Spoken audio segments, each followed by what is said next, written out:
ಬೇಕಾದ ಕೆಲವು ಟೂಲ್ಸ್ ಗಳನ್ನ ನಿಮ್ ಜೊತೆ ಶೇರ್ ಮಾಡ್ತೀನಿ. ನಂಬರ್ 1 ಟೂಲ್ಸ್ ಈಸ್, ಇಲ್ಲೊಂದು ಚಿತ್ರವನ್ನು ತೋರಿಸ್ತಾ ಇದ್ದೀನಿ. ಎಲ್ಲ ಸೈನ್ಸ್ ಓದಿದ್ದೀರಾ. ಇದು ವರ್ಟಬ್ರೇಟ್ಸ್ ಅಂತ ಕರಿತೀವಿ, ಕಶೇರುಕಗಳು ಅಂತ ಕರಿತೀವಿ. ಮನುಷ್ಯನಿಗೂ ಬೆನ್ಮೂಳೆ ಇದೆ, ಒಂದು ಹಸುವಿಗೂ ಬೆನ್ಮೂಳೆ ಇದೆ, ನಾಯಿಗೂ ಬೆನ್ಮೂಳೆ ಇದೆ, ಬೆಕ್ಕು ಇರ್ಬೋದು, ಏನೋ ಒಂದು ಪ್ರಾಣಿ. ಆ ಪ್ರಾಣಿಗೂ ಬೆನ್ಮೂಳೆ ಇದೆ, ಮನುಷ್ಯನಿಗೂ ಬೆನ್ಮೂಳೆ ಇದೆ, ಏನು ಡಿಫರೆನ್ಸ್ ಇಲ್ಲ. ಅದಕ್ಕೂ ಬೆನ್ಮೂಳೆ ಇದೆ, ಅದಕ್ಕೂ ಬ್ರೈನ್ ಇದೆ. ಕಾಣ್ತಾ ಇದೆಯಲ್ಲ, ದೇರ್ ಇಸ್ ನೋ ಡಿಫರೆನ್ಸ್. ಮನುಷ್ಯನಿಗೂ ಬೆನ್ಮೂಳೆ ಇದೆ, ಪ್ರಾಣಿಗೂ ಬೆನ್ಮೂಳೆ ಇದೆ, ಮನುಷ್ಯನಿಗೂ ಬ್ರೈನ್ ಇದೆ, ಅದಕ್ಕೂ ಬ್ರೈನ್ ಇದೆ. But what is the difference?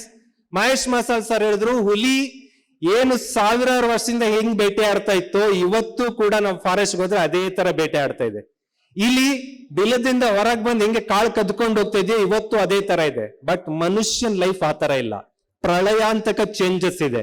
Look here, this is called evolution. ಮನುಷ್ಯ ವೃದ್ಧಿ ಹೊಂದಿದ ಬಗೆ, ಒಂದು ಅಮೀಬಾದಿಂದ ಹಿಡಿದು, ನೀವು ಮಂಗನಿಂದ ಮಾನವ ಓದ್ತೀರಾ, ಅದಕ್ಕಿಂತ ಸ್ವಲ್ಪ ಹಿಂದಕ್ಕೆ ತಗೊಂಡೋಗಿದ್ದೀನಿ ನಾನು. ಅಮೀಬಾದಿಂದ ಹೇಗೆ ಮೀನಾಯ್ತು, ಮೀನಿಂದ ಹೇಗೆ ಸಣ್ಣ ಒಂದು ಪ್ರಾಣಿ ಆಯ್ತು, ಪ್ರಾಣಿಯಿಂದ ಹೇಗೆ ಅದು ಮಂಗದ ಸ್ವರೂಪ ಪಡಿತು, ಮಂಗದ ಸ್ವರೂಪದಿಂದ ಮಾನವ ಹೆಂಗಾಯ್ತು. ಇಲ್ಲಿ ನೀವೇನ್ ಅಬ್ಸರ್ವ್ ಮಾಡ್ತಿದ್ದೀರಾ, ಮಂಗನಿಂದ ಮಾನವ ಆದ ಅಂತ ಅಬ್ಸರ್ವ್ ಮಾಡ್ತಾ ಇದ್ದೀರಿ. ಬಟ್ ಇದ್ರ ಆಚೆ ಒಂದು ಅಬ್ಸರ್ವೇಷನ್ ಅನ್ನ ನಮ್ಮ ಸೈನ್ಸ್ ಬುಕ್ ಗಳಲ್ಲಿ ಹೇಳಲ್ಲ. ವಾಟ್ ಈಸ್ ದಟ್ ಅಬ್ಸರ್ವೇಷನ್ ಅಂದ್ರೆ, ದಿಸ್ ಇಸ್ ಅಬ್ಸರ್ವೇಷನ್. ಇಲ್ಲಿ ಒಂದು ಅಬ್ಸರ್ವ್ ಮಾಡ್ರಿ, ಆ ಮಂಗ ತಾನು ಏನ್ ಆಗ್ತಾ ಇದೆ ಅಂದ್ರೆ ನಿಂತ್ಕೋತಾ ಇದೆ. ಯಾವುದೇ ಹುಲಿ ಇವತ್ತಿನವರೆಗೂ ನಿಂತ್ಕೊಂಡಿಲ್ಲ, ಯಾವುದೇ ಸಿಂಹ ಇದುವರೆಗೂ ನಿಂತ್ಕೊಂಡಿಲ್ಲ, ಯಾವುದೇ ಬೆಕ್ಕು ಇದುವರೆಗೂ ನಿಂತ್ಕೊಂಡಿಲ್ಲ, ಯಾವುದೇ ನಾಯಿ ನಿಂತ್ಕೊಂಡಿಲ್ಲ. ಅಂದ್ರೆ ಬೆನ್ನು ಮೂಳೆ ಇರುವಂತ ಎಲ್ಲಾ ಪ್ರಾಣಿಗಳು ಹಾರಿಜಾಂಟಲ್ ಲೈನ್ ಹಿಂಗ್ ಇಟ್ಕೊಂಡಿದಾವೆ ತಮ್ಮ ಬೆನ್ನು ಮೂಳೆನ. ಬಟ್ ಏಕೈಕ ಪ್ರಾಣಿ ಈ ಮೂಳೆನ ತಿರುಗಿಸಿ ಹಿಂಗ್ ತಂದ್ಕೊಂಡು ಇಟ್ಕೊಂಡಿದೆ. ಯಾವ ಪ್ರಾಣಿ ಅದು? ಈಗ ನಿಮ್ಮ ಹಾರಿಜಾಂಟಲ್ ಬೆನ್ನಿನ ಮೂಳೆ ಹಿಂಗಿದ್ಯಾ ಈಗ ದಿಸ್ ಟೈಪ್ ಇದೆ, ಈಗಷ್ಟೇ ಹಿಂಗಿದೆ. ಇದು ಮನೆಗೆ ಹೊತ್ಕೊಳ್ಳೋ ಹೆಂಗಾಗತ್ತೆ ಅದೀಗ? ಮತ್ತೆ ಹಿಂಗೆ ಮಾಡ್ತಾ ಇದ್ದೀರಾ? ನಾನು ಅದನ್ನೇ ಹೇಳಕ್ ಹೊರಟಿರೋದು. ಬೆನ್ನು ಮೂಳೆ ನಾವು ಹಿಂಗ್ ಮಾಡ್ಕೊಂಡಿದೀವಿ ಅಂದ್ಮೇಲೆ ಹಿಂಗಿರೋ ಸಮಯವನ್ನ ಹೆಚ್ಚು ಮಾಡ್ಕೋಬೇಕು. ಅಟ್ಲೀಸ್ಟ್ 16 ರಿಂದ 18 ಗಂಟೆಗಳ ಕಾಲ ಬೆನ್ನು ಮೂಳೆ ಹಿಂಗ್ ಇಟ್ಕೊಂಡಿದ್ರೆ ನಿಮ್ಮ ಉತ್ತುಂಗ ಇನ್ನೂ ಎತ್ತರಕ್ಕೆ ಹೋಗ್ತಾ ಹೋಗತ್ತೆ. ಯಾರು ಬೆನ್ನು ಮೂಳೆನ 16 ರಿಂದ 18 ಗಂಟೆಗಳ ಕಾಲ ಹಿಂಗ್ ಮಾಡ್ಕೊಂಡಿರ್ತೀರೋ ಅವರು ಅವನತಿ ಆಗ್ತಾ ಹೋಗ್ತಾರೆ. ಅಂದ್ರೆ ಬೆನ್ನು ಮೂಳೆ ನಾವು ಹಿಂಗ್ ಮಾಡ್ಕೊಂಡಿದೀವಿ ಅಂದ್ರೆ ಪ್ರಗತಿ ಕಡೆ ಬಂದಾಯ್ತು. ಮತ್ತೆ ನೀವೇನ್ ಮಾಡ್ತೀರಾ, ಮೊಬೈಲ್ ನೋಡಕ್ ಹೋದ್ರೆ ಹಿಂಗೆ ಮಲ್ಕೊಂಡಿರ್ತೀರಾ, ಎಲ್ಲಾ ಟೈಮ್ ಮಲ್ಕೊಂಡಿರ್ತೀರಾ, ನಿದ್ದೆ ಜಾಸ್ತಿ ಆಗ್ತಾ ಇದೆ. ಬೆನ್ನು ಮೂಳೆ ಹಿಂಗಿರೋಕ್ಕಾಗಿ ನಾವು ಸೃಷ್ಟಿಯಾಗಿರೋದಲ್ಲ, ಹಿಂಗಿರೋಕ್ಕಾಗಿ ಸೃಷ್ಟಿಯಾಗಿರೋದು. ಹಿಂಗಿರೋಕ್ಕಾಗಿ ಸೃಷ್ಟಿಯಾಗಿದೆ ಅಂದ್ಮೇಲೆ ಅದನ್ನ ಆ ತರನೇ ಬಳಸ್ಕೋಬೇಕು. ಆ ತರ ಬಳಸ್ಕೊಂಡಾಗ ಅದ್ಭುತವಾದ ಯಶಸ್ಸು ಬರುತ್ತೆ. ಲುಕ್ ಹಿಯರ್, ಸೈನ್ಸ್ ಅಲ್ಲೇ ಮುಂದುವರ್ಕೊಂಡು ಹೋಗ್ತೀನಿ ನಾನು, ಬೇರೆ ಹೊರಗೆ ಬರಲ್ಲ. ನ್ಯಾಚುರಲ್ ಸೆಲೆಕ್ಷನ್ ಅಂತ ಡಾರ್ವಿನ್ ಥಿಯರಿ ಹೇಳುತ್ತೆ. ಜೆನೆಟಿಕ್ ಮ್ಯೂಟೇಶನ್ ಅಂತ ಒಂದು ಹೊಸ ಕಾನ್ಸೆಪ್ಟ್ಗಳು ಬಂದಿದ್ದಾವೆ. What is natural selection, what is genetic mutation ಅಂದ್ರೆ ಸಿಂಪಲ್ ಡಿಫರೆನ್ಸ್. ಅಲ್ಲಿ ಕೆಳಗೆ ಹೈಲೈಟ್ ಮಾಡಿದೀನಿ. ದೀರ್ಘಾವಧಿಯಲ್ಲಿ ಆದ ಬದಲಾವಣೆಯನ್ನ ನ್ಯಾಚುರಲ್ ಸೆಲೆಕ್ಷನ್ ಅಂತ ಕರಿತೀವಿ. ಸಡನ್ ಚೇಂಜ್ ಆಗಿದ್ದನ್ನ ಜೆನೆಟಿಕ್ ಮ್ಯೂಟೇಶನ್ ಅಂತ ಕರಿತೀವಿ. ಕೋವಿಡ್ ವೇರಿಯಂಟ್ಗೆ ಒಂದ್ ವ್ಯಾಕ್ಸಿನ್ ಕಂಡುಹಿಡಿಯೋಷ್ಟೊತ್ತಿಗೆ ಅದು ಇನ್ನೊಂದರ ಚೇಂಜ್ ಆಗ್ತಾ ಇತ್ತು. This is genetic mutation. Covid variant ಎಷ್ಟಾಯ್ತು ಅಂತ ಗೂಗಲ್ ಅಲ್ಲಿ ನೋಡಿರಿ, ಅದು ಗೊತ್ತೇ ಹೇಳೋದಿಲ್ಲ. It's unlimited ಅನ್ನತ್ತೆ. ಕೋವಿಡ್ ಅನ್ನೋ ಕಾಯಿಲೆನೆ ಸಾವಿರ ತರ ಚೇಂಜ್ ಆಗುತ್ತೆ ಅಂದ್ರೆ ನೀವು ಮನುಷ್ಯರು ಎಷ್ಟು ಚೇಂಜ್ ಆಗ್ಬೇಕು. ಮ್ಯೂಟೇಶನ್ ಕಾಲ ಯಾಕೆ ಹೇಳ್ತೀನಿ ಅಂತ ಅಂದ್ರೆ, IPL ನೋಡೋದು ಎಷ್ಟು ಜನಕ್ಕೆ ಇಷ್ಟ? ಕೈ ಎತ್ರಿ. IPL ನೋಡಿದೀರಾ? ಏನ್ ನಾನು ನಿಮಗೆ ಬೈಯೋದಿಲ್ಲ, ಖುಷಿ ಪಡ್ತೀವಿ. IPL ನಲ್ಲಿ ಒಬ್ಬ ಯಾವ್ದೋ ಟೀಮ್ ನ ಹುಡುಗ ಬರ್ತಾನೆ ಆತ ಆಟ ಆಡಕ್ಕೆ. ಇಂಟರ್ನ್ಯಾಷನಲ್ ಬೌಲರ್ಗಳು ಬಂದು ಬೌಲ್ ಮಾಡ್ತಾರೆ.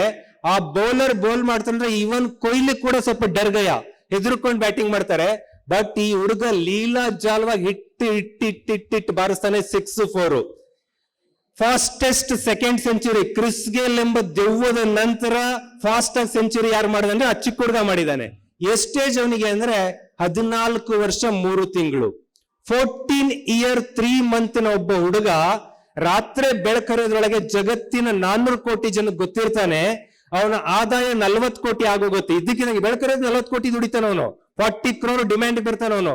14 ವರ್ಷಕ್ಕೆ ಅಷ್ಟು ಸಾಧನೆ ಮಾಡ್ದ ಅಂದ್ರೆ ಅವನು ಯಾವ ವಯಸ್ಸಿಗೆ ಅವ್ನು ಕೂತಿರ್ಬೇಕಲ್ಲಿ ಅಂತ. ಯಾಕೆ ಹೇಳ್ತಾ ಇದೀನಿ ಅಂದ್ರೆ, ಚೇಂಜ್ ಅನ್ನೋದು ನಿಧಾನಕ್ಕೆ ಆಗ್ತೀನಿ ಅಂತ ಕೂರಂಗಿಲ್ಲ. This is a mutation period.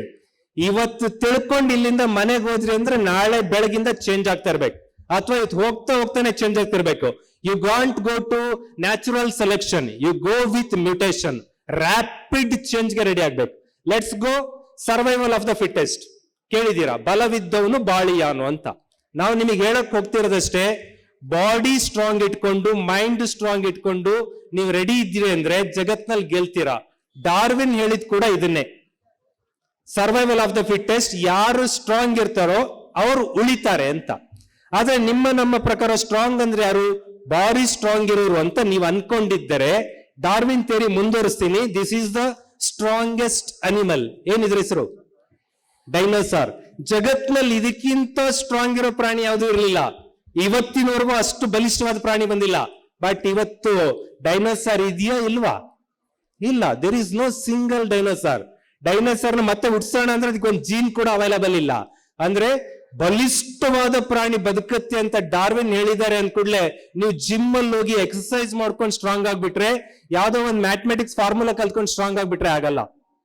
ಯಾರು ಸರ್ವೈವಲ್ ಆಫ್ ದ ಫಿಟ್ಟೆಸ್ಟ್ ಅಂತ ಡಾರ್ವಿನ್ ಹೇಳ್ತಾರೆ ಅಂತ ಅಂದ್ರೆ ಡಾರ್ವಿನ್ ಅವರೇ ಮಾತಿಲ್ಲ ಹಾಕ್ತಾ ಇದ್ದೀನಿ, ನನ್ನ ಮಾತು ಬೇಡ.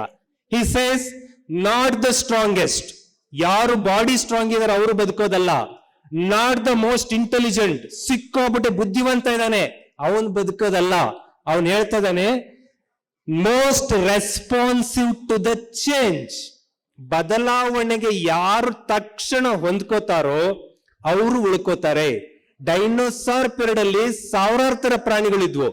ಸಾವಿರಾರು ತರ ಪ್ರಾಣಿಗಳಲ್ಲಿ ಸುಮಾರು 1000 ಪ್ರಾಣಿಗಳು ಉಳ್ಕೊಂಡ್ವು ಇವತ್ತಿನವರೆಗೂ. ಬಟ್ ಡೈನೋಸಾರ್ಗಳು ಸತ್ತೋದ್ವಿ. ಯಾಕೆಂದ್ರೆ ಆ ಚೇಂಜ್ಗೆ ಹೊಂದ್ಕೊಳಕ್ ಆಗ್ಲಿಲ್ಲ. ನೀವು ನಾವು ಅಷ್ಟೇ ಡೈನೋಸಾರ್ ತರ ಸ್ಟ್ರಾಂಗ್ ಆಗೋದ್ ಬೇಕಾಗಿಲ್ಲ. ಚೇಂಜ್ಗೆ, ಬದಲಾವಣೆಗೆ ಹೊಂದ್ಕೊಳ್ಳುವಂತ ಗುಣ ಬೆಳೆಸ್ಕೊಂಡ್ವಿ ಅಂದ್ರೆ ಆಟೋಮೆಟಿಕ್ಲಿ ಸಕ್ಸಸ್ ಆಗ್ತೀರಾ.